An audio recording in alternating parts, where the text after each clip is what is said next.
नमस्कार, जनवार्तामध्ये आपल्या सगळ्यांचं स्वागत।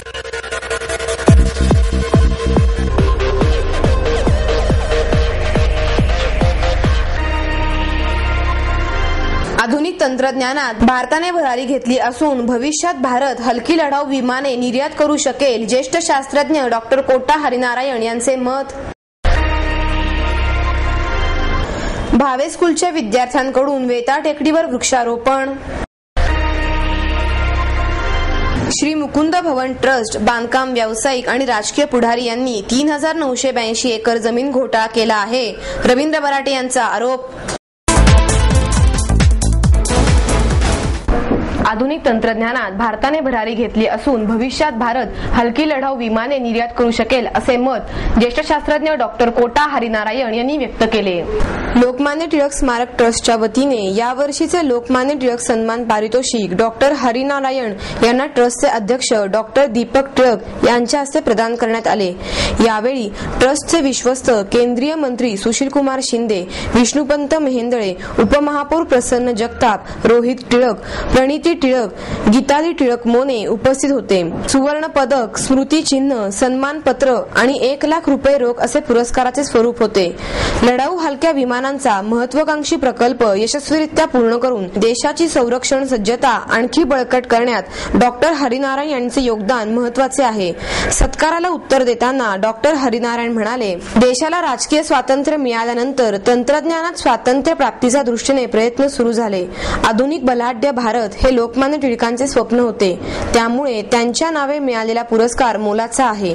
तसेच ते पुढे म्हणाले, हलक्या लढाऊ विमानांची निर्मिती करण्यात देशाने यश संपादित केले आहे, त्यामुळे तंत्रज्ञानाने प्रगत असलेल्या देशांमध्ये भारताचा समावेश झाला असून देशाची मान अधिक उंचावली आहे। सौदी अरेबियामध्ये तेलाच्या खाणी असल्याने तो देश संपन्न आहे, पण अमेरिकेकडे तंत्रज्ञान असल्याने तो देश श्रेष्ठ आहे।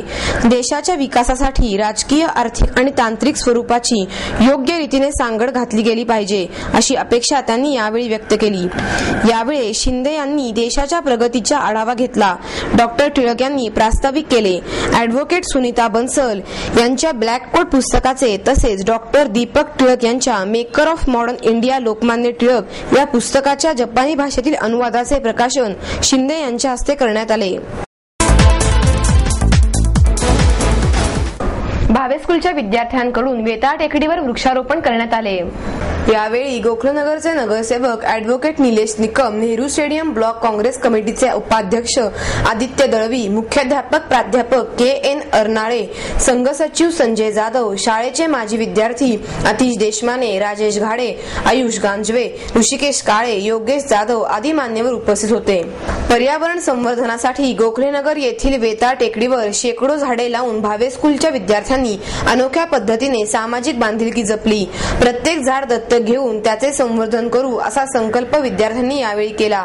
सध्याच्या जागतिक तापमान वाढ नियंत्रणासाठी वृक्षारोपण खूप महत्वाचे आहे। त्या दृष्टीने भावे स्कूलचे विद्यार्थी वर्षभर झाडांचे संगोपन करतील, असे आश्वासन भावे स्कूलचे मुख्याध्यापक प्राध्यापक के.एन. अर्नाळे यांनी दिले। पेरुगेट भावे स्कूलच्या वतीने आपण इथे या टेकडीवर आपल्या ॲडव्होकेट निलेश निकम यांच्यासोबत वृक्षारोपण करतोय। वृक्षारोपण करण्याचा हेतू वेगळा आहे। फक्त वृक्ष लागवड करून कार्यक्रम करणे हे पेरुगेटचे तत्व नाहीये। त्यामध्ये आपण जे काही NCCचे 50-60 मुलं आणलेले आहेत, त्यांच्या माध्यमातून ते प्रत्येक झाड हे 2 विद्यार्थ्याला दत्तक देणार आहे अँड पर मंथ या टेकडीवर येऊन त्याचं संगोपन करणार आहेत। मला वाटतं की ही परंपरा आम्ही कायम प्रत्येक वर्षी टिकवणार आहोत। जसं म्हातोबा टेकडीवर गरवारे प्रशालेने काही झाडं दत्तक घेतलेले होते आणि ते त्याचं संगोपन करत आहेत, ते आत्तापर्यंत ही प्रोसेस चालू आहे। तसेच पेरुगेट भावे स्कूलने ही टेकडी दत्तक घेतलेली आहे आणि याचं संगोपन नक्की आमचे NCC विद्यार्थी आणि त्यांचे कमांडर करू शकतील। श्री मुकुंद भवन ट्रस्ट बांधकाम व्यावसायिक आणि राजकीय पुढारी यांनी 3982 एकर जमीन घोटाळा केला आहे, असा आरोप रवींद्र बराटे यांनी केला। बनावट खरेदी खताद्वारे न्यायालयाची दिशाभूल करून खासदार सुप्रिया सुळे, हिरानंदानी बिल्डर्सचे निरंजन हिरानंदानी, विनोद गोयंका, शहीद बलवा, अतुल चोरडिया आणि मुकुंद भवन ट्रस्टच्या पदाधिकाऱ्यांनी येरोड्यातील 3982 एकर जमीन लाटली. या घोटाळ्यास तत्कालीन मुख्यमंत्री शरद पवार यांनी मदत केली असा आरोप रवींद्र बराटे यांनी पत्रकार परिषदेत केला. बराटे यांनी या अगोदर येरोड्यातील 326 एकर जमीन घोटाळ्यात खासदार सुळे, गोयंका, बलवा, चोरडिया, मुकुंददास लोहिया यांच्यासह तत्कालीन जिल्हाधिकारी श्रीनिवास पाटील सहभागी असल्याचा आरोप केला. यानंतर पाटील यांनी बराटेंवर मानहानीचा दावा दाखल करण्याची नोटीस दिली. त्यामुळे बराटे यांनी हा आरोप मागे घेतल्याचे जाहीर केले आणि हा नवीन जमीन घोटाळा समोर आणला. बराटे म्हणाले, 1717 मध्ये शाहू महाराज यांनी येरोडा गावातील हजारो एकर जमीन इनाम आणि वतन म्हणून दिली.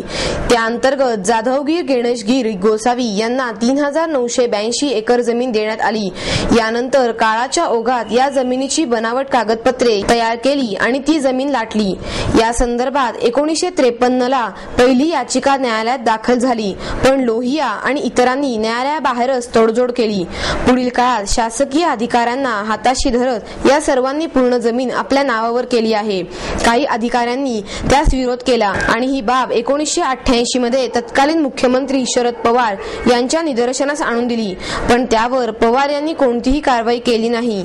या प्रकरणाची शासकीय कक्ष अधिकारी आणि महानिरीक्षक यांनी सखोल चौकशी करून या जागेची करण्यात आलेली खरेदी खते बोगस असल्याचा अहवालही तयार केला, पण यानंतरही राज्य सरकारने याबाबत कोणतीही ठोस पावले उचलली नाहीत असा आरोपही त्यांनी केला.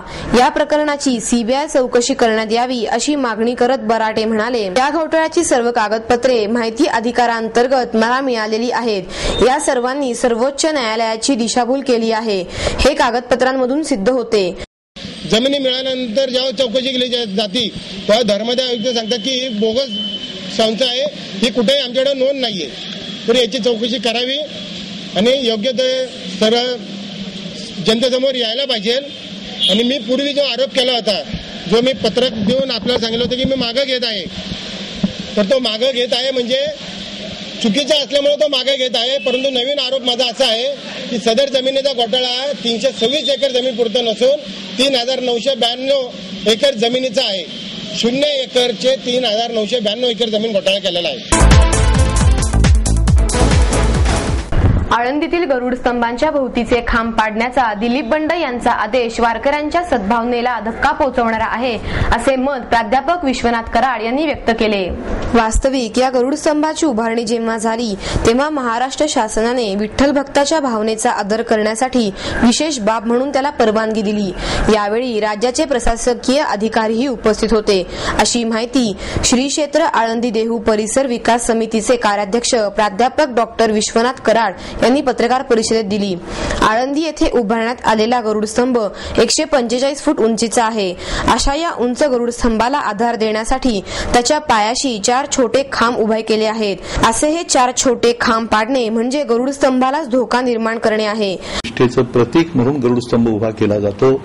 हा काही कोणाच्याही व्यक्तीच्या मालकीचा किंवा हा विषय तर नाहीच, परंतु समस्त वारकरी संप्रदाय आणि भागवत संप्रदाय जे खरं म्हणजे महाराष्ट्रीय संस्कृतीचं, महाराष्ट्राच्या संस्कृतीचं एक आदर्शाचं प्रतीक आहे, त्या संप्रदायाचं एक आदराचं स्थान, श्रद्धेचं स्थान, निष्ठेचं स्थान म्हणून हा गरुडस्तंभ उभा केला गेला आणि तोही शासनाच्या सहमतीनं उभा केला गेला.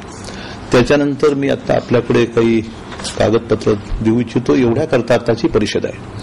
वास्तविक या बाबतीमध्ये मला दुसरं काही सांगायचं नाही, पण हे असं असताना असा गैरसमज का व्हावा?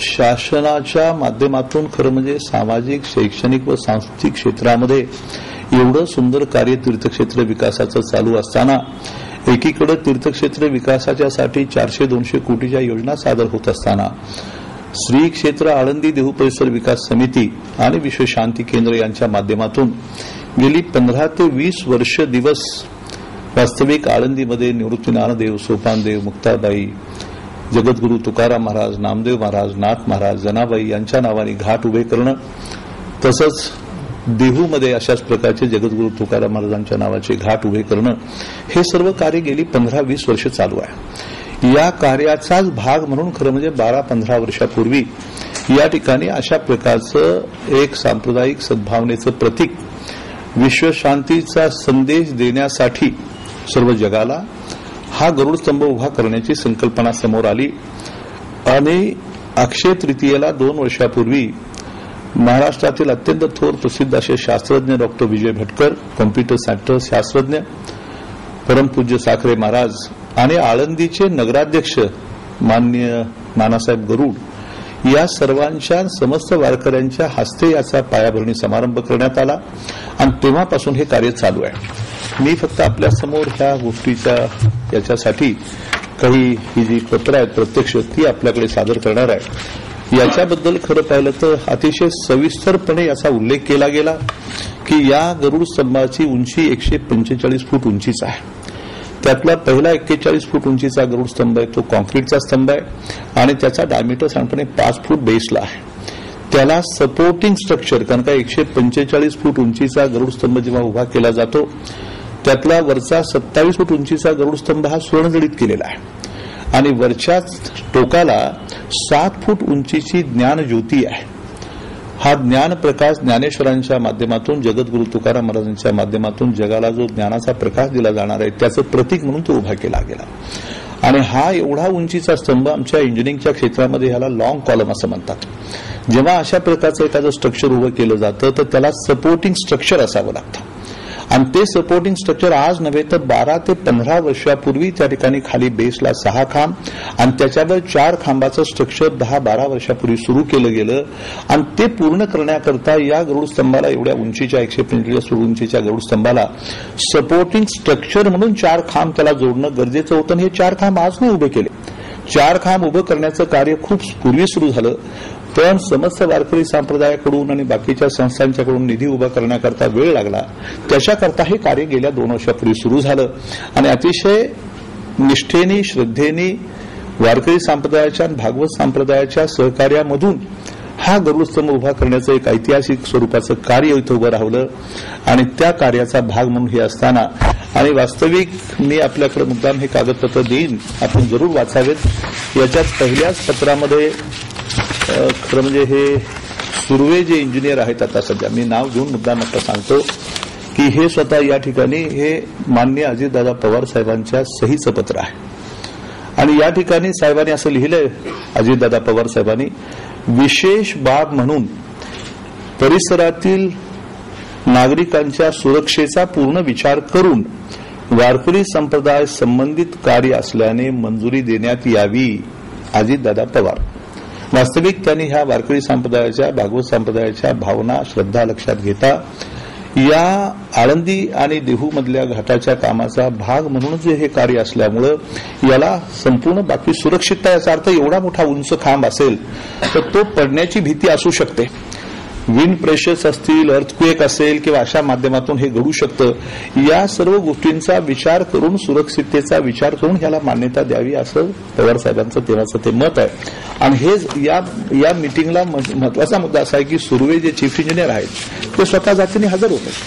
वास्तविक ते झाल्यानंतर दिनकरराव मोरे आमचे दुसरे चीफ इंजिनियर हजर होते आणि याच्यानंतर याचा सविस्तर उल्लेख केलेला आहे की हे 6 खांब कसे, बाकीचं सर्व कसं, 145 फूट उंची कशी, 81 फूट खालचा कॉन्क्रीटचा स्तंभ कसा, या खांबाचा व्यास किती. आणि वास्तविक दुर्दैवाने पुढे मात्र मला या ठिकाणी एक मुद्दाम गोष्ट नमूद करायची आहे की ज्या महाराष्ट्र शासनाच्या एका वेगळ्या स्वरूपामध्ये असलेले आमचे अधिकारी, जबाबदार अधिकारी, कमिशनर सारखा अधिकारी, मला असं समजलं की दिलीप बंड साहेबांनी अनेक वेळा या बाबतीमध्ये काही नोटिसा काढल्या इरिगेशनला, पण आम्हाला मात्र अजूनपर्यंत एकदाही साखरे महाराज असो किंवा मी असो किंवा विजय भटकर असो आम्हाला एकदाही कधी मीटिंगला बोलवलं नाही. हे दुर्दैवाची बाब आहे.